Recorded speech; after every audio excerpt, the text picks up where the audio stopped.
Blog Talk Radio. Hello, world. Welcome once again to Tuesday Talk with Key West Lou. I am your host, Louis Patrone.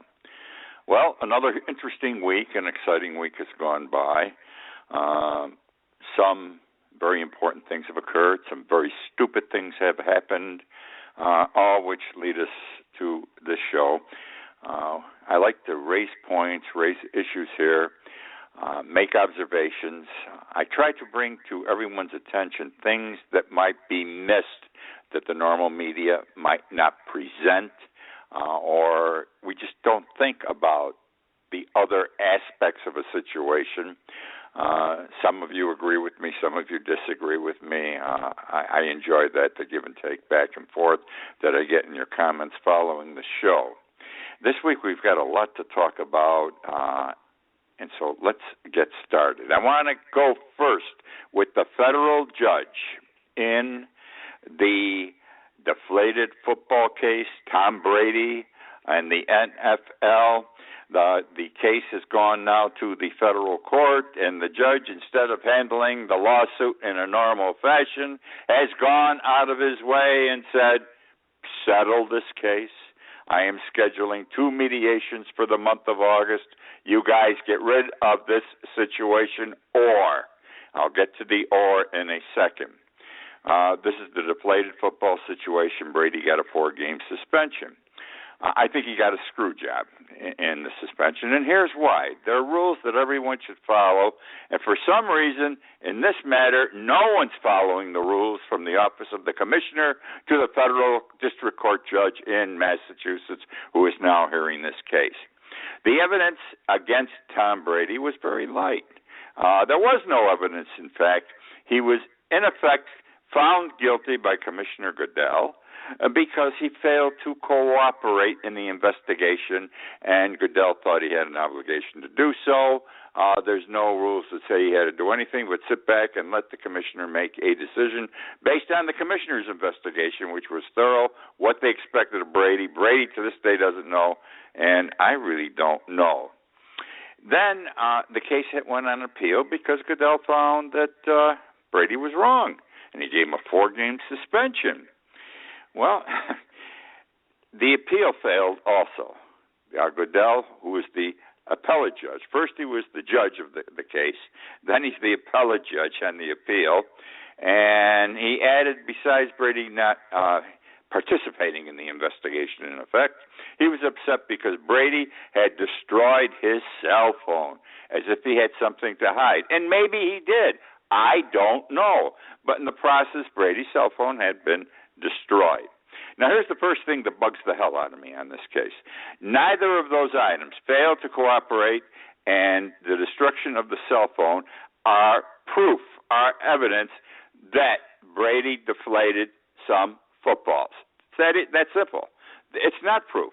Somebody has to see or say he did it or he told me to do it, et cetera, et cetera. That's the way it is in this country. Proof. You must have proof to convict someone of something, regardless of the tribunal or court there before.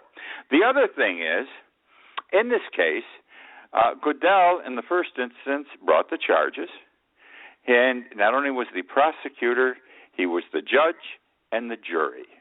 And you can't do that in this country. Absolutely not. It cannot be done. A person cannot be judge, jury, and prosecutor in this type situation. And then on appeal, he should not have heard the appeal, Goodell, because his lawyer, Brady's lawyers raised the point. You were judge, jury, and prosecutor. That's a no-no under American justice. Let me tell you, I know firsthand, back in the 1980s, I had a major police case in New York. It involved the police commissioner, brought charges against a police officer. And the police commissioner sat as judge, and he also sat as prosecutor during the trial, and he also was the jury. He decided the case. Of course we lost. I took that commissioner's ass, excuse the way I put it, to the state Supreme Court immediately. Immediately. And it was thrown out. The charges were thrown out. You can't do that. That's, 35 years ago. It's basic to American law. You can't do this kind of thing. But Goodell, the commissioner, did it. Okay, now, Brady says, I'm going to federal court. And I can't blame him. Here is one of America's greatest football players ever, professional football players, and his cleanliness is in question. Did he do this terrible thing? Maybe he did. I don't know. But you must prove these things. You can't do it based on assumption. Now, we're in the hands of a federal judge who is supposed to review all this matter, decide the judge, jury, prosecutor issue, which is very elementary and easy to do under the law. And the judge has to apply the law as it exists to whatever happened and decide what the result should be. There are rules for a judge to follow. Once a case is brought in court, there are rules the judge must follow. The judge also is the referee and the umpire in any type litigation, and in the end, he's also the one, if there's no jury and there would not be here, who decides what happened and who is right and who is wrong. These are rules that must be followed. This judge is arbitrary, this federal judge. He says he can order immediate mediation. It's not done as often as it's being done here, and that quickly. He should have heard some proof in this case, because he also has threatened and warned the parties to this case, you better settle this matter, he said. You better settle it, and I don't care, he said, that the collective bargaining agreement, that instrument that the professional football players and the league have negotiated on and beat the hell out of each other on over the years. I don't care that it says that the results can be secret. I will not keep any results secret. Okay, and why isn't he going to keep any results secret? And why does he want this thing settled immediately? Because there's a national interest involved. Professional football, great American sport, a lot of money involved, a lot of people have an interest in it, and the people have a right to know right away. Well, I'm glad. I'm glad he thinks that way. He can think that way as an ordinary citizen who sits down Sunday afternoons to watch pro football. But as a judge, he can't do that. He's got to follow the rules in the books, the federal statutes, the case law as to how this matter should be handled. And he's pushing that all aside. He is pushing all that aside. And to me, this is another form of mob rule in this country that I comment on very frequently. You know, he wants an answer for the public, and so he's going to give the public that answer. Not the way the game is supposed to be played.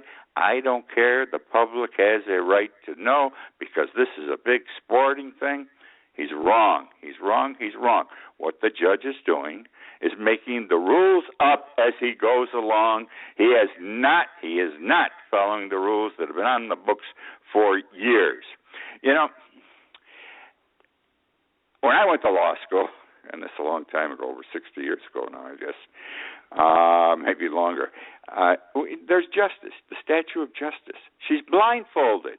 She's blindfolded. And why is she blindfolded? Because she's got to provide equal justice and do things the right way. The mask is off in this case. Justice is not blind. The judge is in the middle of this conflict. He isn't arbitrating. He isn't negotiating. He isn't deciding. He is in the middle, and he is pushing for a result. Understand, if this case is settled in mediation, it is a settlement.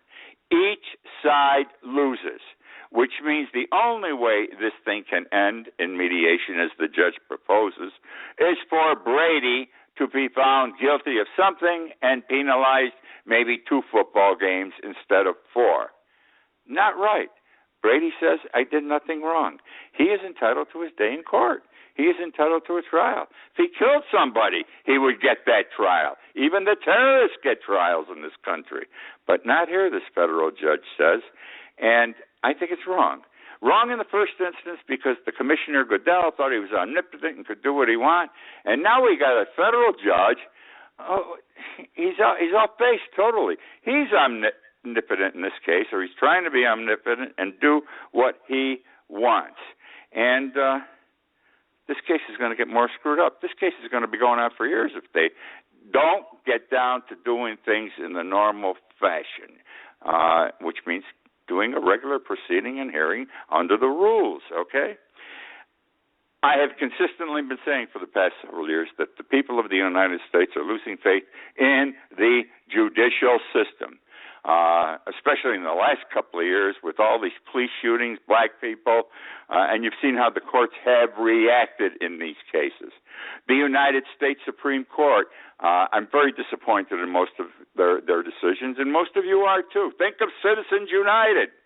All this money now that the rich and corporations can give, they can give millions of dollars to a political candidate, but whereas they were once limited to $2,700 because of this decision 3 years ago, Citizens United. How can you have a fair election if somebody's putting in millions of bucks and you can only put in $100? You have no voice. You're not going to be heard at all for $100. And that's why this is another example of why our judicial system is being held in lower and lower esteem every day. Which brings me to another topic. I call it the stealing of America. My column in this week's Conclave, which hits the newsstands tomorrow, is called The Stealing of America. And basically what it involves is this Citizen United thing. We have a situation here in this country now where major corporations and the rich buy elections. Corporations and individuals who have money can give $1 million, $2 million, $3 million to a political candidate via the procedure set forth in Citizens United and the cases that came down after it, okay? Example, someone in the last 2 weeks, I forget his name, it's not important, look it up on the internet, gave $11 million to Ted Cruz. Now, you tell me, Ted Cruz is President of the United States. I, Louis Patrone, who gives him $100, and I'm not going to contribute to him at all, by the way, but I give him $100, and this other guy here gives him $11 million. Who is Ted Cruz going to listen to? Who's going to have access to the Oval Office? Who's going to have access to Air Force One? Who's going to have access generally and period to the President of the United States? Not me, not you, but the guy who gave $11 million. So what I'm saying is major corporations and the rich are buying elections because they buy the people they elect. These people get elected with all this big money. They've got to, they've got to dance to the tune of the people who make those type of contributions. And so we're not represented as we should be anymore.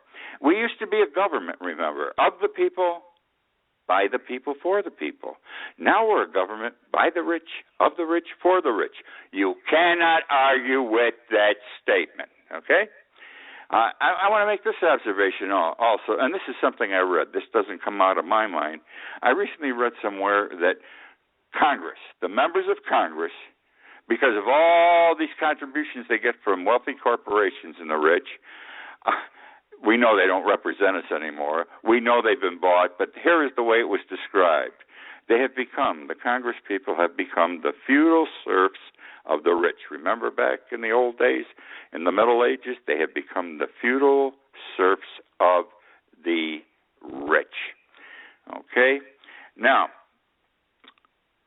there's another thing.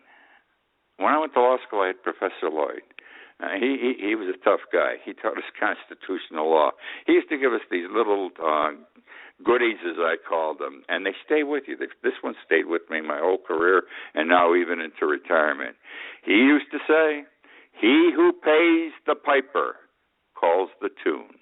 He who pays the piper calls the tune." And yes, he who pays the congressman that kind of money calls the tune, and the congressman dances to that rich person's tune. I want to share with you some things I've come across in the last few days by prominent people and their impressions as to this buying of members of Congress and so forth. Former President Carter, Jimmy Carter, just last week said, "Money controls politics. Money controls politics." He said, and I quote, a complete subversion.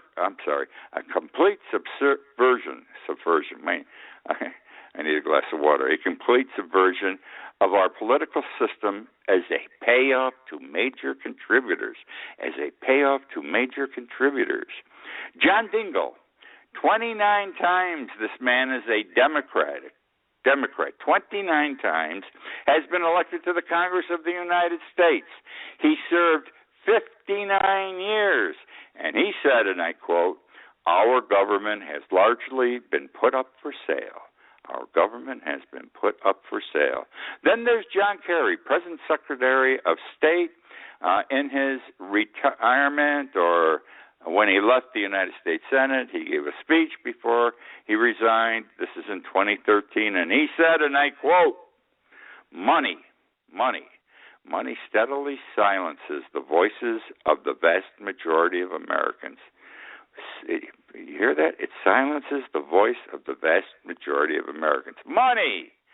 And then John Durbin, United States Senator, here's what John Durbin said, and he said this in 2009, 1 year after the recession of 2008 started, which was the fault, we all know, of the banks and the financial houses on Wall Street.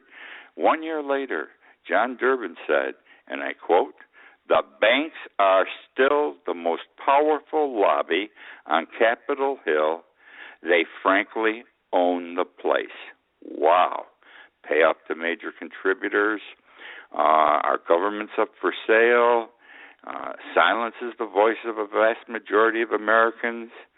Bankers own Congress.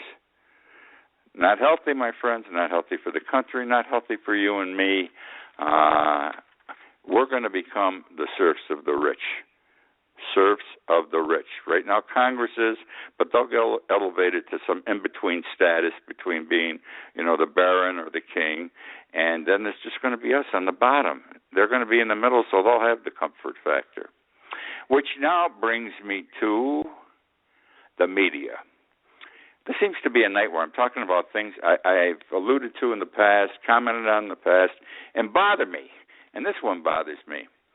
And I'm talking about the media, television, newspapers, magazines, radios. They seem to be silent a lot of times on issues.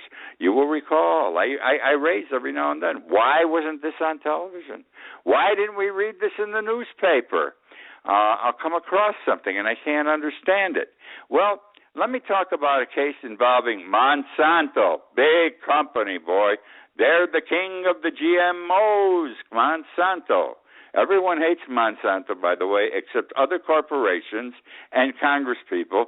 The other corporations, don't want to see a friend of theirs beat up, because if one is beat up, everyone else will be beat up. And also, they say, hey, we got to take care of our own. That's just about what they're saying. We got to take care of our own. Well, here's what happened with Monsanto in California recently. Several months ago, a class action was brought against Monsanto for false advertising. Class action false advertising. And it involved the herbicide Roundup. Now, we all know Roundup is a poison. It causes cancer. People get sick. No question about it anymore. But it seems to be handled in this country like global warming. People don't want to pay attention, and especially the media here, because the glyphosate in that Roundup is a killer. We are one of the few countries, the United States, left in this world that permits the sale of Roundup.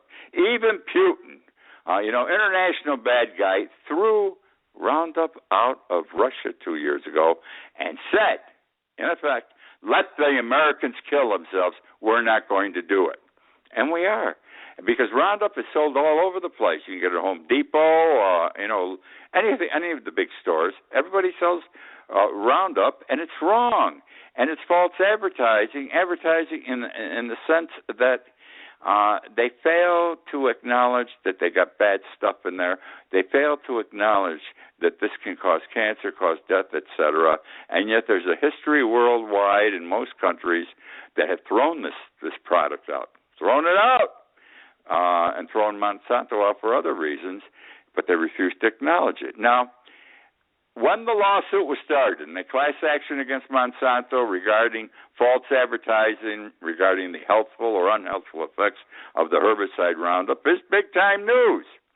Nobody saw it. It wasn't reported, for example, in the L.A. Times, the Huffington Post, CNN, Reuters, etc. Wikipedia. We all know what Wikipedia is. You Google something, and Wikipedia comes up, and you get the whole history. Wikipedia has a Monsanto litigation section. The attorney who represents the plaintiffs in this class action in California keeps posting information about the litigation because you can't read about it anywhere else in this country. And guess what? It stays up a few minutes, and then someone has it removed. He can't get whatever he puts in left alone, okay? Now, why? It's very simple. Today, 6 corporations in the United States own 90% of all the media in America. All the media in America is owned by 6 major corporations: Time Warner, Walt Disney, Viacom, Rupert Murdoch's News Corp, CBS Corporation, NBC Universal. They control, those 6 corporations control what we watch, what we hear, what we read. And if they don't want us to watch, hear, or read something, they just don't publicize it, print it, broadcast it. Very simple. And so we don't know. And the reason is they just don't want to screw around with another corporate giant out there, because then people will screw around with them, okay? They don't want anyone to step on their toes or their friends' toes. The way you have to keep up, if you have the time, if you have the desires to do what I do, I go out on the internet and I read British, European, and Canadian newspapers, okay, to know what's going on. Let me tell you something. Canada, you talk about freedom of the press. This is not freedom of the press, which we are being subjected to in this country. When the media doesn't report, they decide. They pick and choose what they're going to report. Canada, boy, let me tell you, no matter what happens, they hit you right in the face with it. You read a Canadian newspaper and you read an American newspaper, and you don't believe these 2 countries are neighbors. They touch each other. They both have a different perspective and a different reporting on what's happening if both sides do report it. So I'm on the media's ass again because I think they're doing wrong. Again, freedom of the press does not mean the press has to write the right to decide what we hear, what we read, etc. Let's get into another issue. Border walls, fences on the border. I'm thinking primarily right now of Mexico and the United States, the border. The illegal aliens keep coming over. In the millions they have come over the years. They create all kinds of problems. I'm not going to get into them. You know the problems. I have always thought that when the people in Texas, in New Mexico, in Arizona, they'd say, you got to build a fence. You got to build a wall. Well, man, we're talking 1,000, 1,800 miles, and I don't know what good a fence is going to do. People will climb over or go under. But they keep saying that's the way. Now comes Donald Trump. I'm not a supporter of Donald Trump. I think he's probably a great hotel owner. He's a great TV showman. He's a great builder of golf courses. But from my perspective, he's not presidential timber. But yet he said something that caused me to dig into this a bit. Trump said, we need a wall down there, and he's going to build a wall between Mexico and the United States. And I said, this guy's nuts. And you probably said he was nuts too. But do you want to know something? After looking into this a bit, he may be correct. He may be correct. Now, let me share this with you, my thoughts. Think of walls through history. It was the most prominent form of defense for centuries. A wall around a country or a city was a defense against the enemy. China, the Great Wall of China, it's been there for centuries. And boy, that's big. All right, and that's long, and it's thick, and it's high, etc. Well, the Great Wall of China was built to keep people out, and it did keep foreigners out for many hundreds of years. I did a little research. Do you know? I didn't know till this week. Did you know, or do you know that in the Middle East and North Africa, they are building walls to keep terrorists out. The Middle East and North Africa are the most walled-in region in the world today. I didn't know this. Tunisia built a 100-mile wall on the border with Libya. Turkey is in the process of building a wall on the border with Syria. They want to keep the terrorists out because the terrorists come over the border. They want to keep the terrorists out, and they want to keep the people out who are escaping the terrorists. The Iraqi cities are building walls, and examples are Tel Afar and Mosul to keep the terrorists out. Israel built a wall in 2013 along the western border with Egypt. Israel built a wall along the western border with Egypt, and the wall was completed by Israel in 2013. Immediately, there was a 99% reduction in the number of illegal border crossings in the first half of 2013 as opposed to the same time in 2012. That's a hell of a reduction because they built a wall. So, where am I today? I'm not saying build a wall is crazy. I know our wall would be much longer, but maybe we've got to give some serious thought to it, and Trump may have something. Let me talk quickly about Planned Parenthood. I wrote about this 2 weeks ago. I talked about it. Everyone talks about it till death. All I want to say is this. I have supported Planned Parenthood since the 1950s. However, the sale of fetus cell tissue and baby body parts is a no-no as far as I'm concerned and as far as the law is concerned. Planned Parenthood is out of step with what they have did.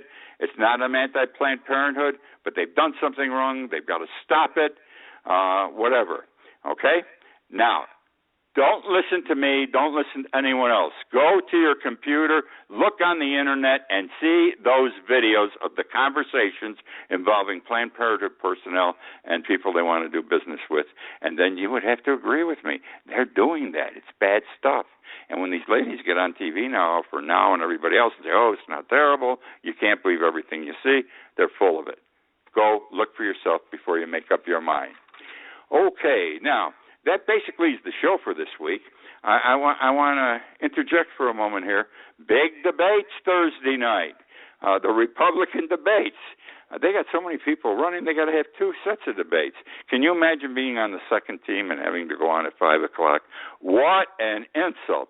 Put them all on. Instead of running a 2-hour debate, they should have had a 4-hour debate and had all 15 or 16 candidates on television. It's going to be interesting. Donald Trump's interesting in this whole thing. He's screwing up the Republican process, the Democratic process, and not the Democratic Party, the Democratic process. So I'm going to be glued to my TV set for 5 o'clock on Thursday night.